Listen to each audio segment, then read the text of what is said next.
Si, Monsieur le Président.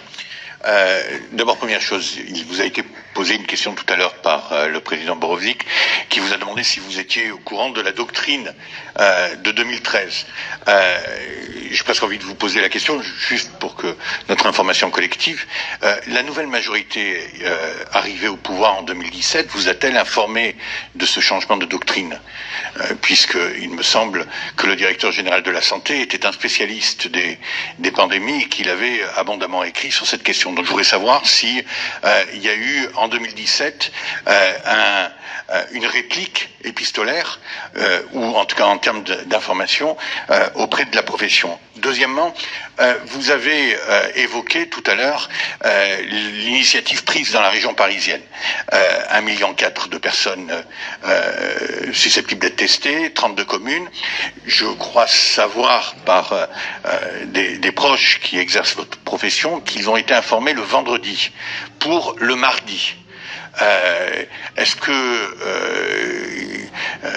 c'est pas un des éléments lorsqu'on les interroge, ils vous disent le problème c'est pas l'information on l'a. Le problème c'est la concertation.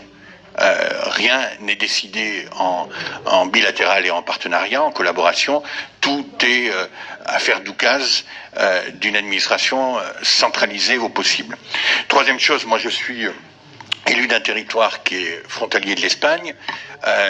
La stratégie est totalement différente en Espagne en matière de tests. Est-ce qu'il n'est pas envisageable d'avoir, surtout si on se transporte dans une deuxième vague, une stratégie européenne?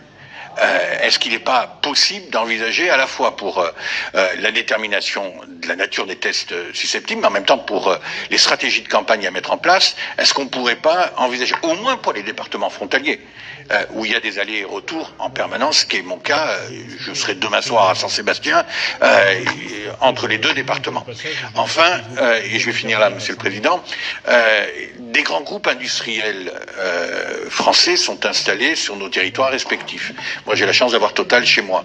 Je crois savoir qu'il y a aujourd'hui un certain nombre de vigilances qui sont mises en place dans ces groupes et qu'ils sont en train de traiter avec votre profession pour qu'il y ait des campagnes sur la base du volontariat au bénéfice de leurs salariés. Est-ce que vous pourriez nous faire le point sur les relations que vous avez avec les grandes entreprises qui, quelque part, suppléent les défaillances gouvernementales et de l'État ?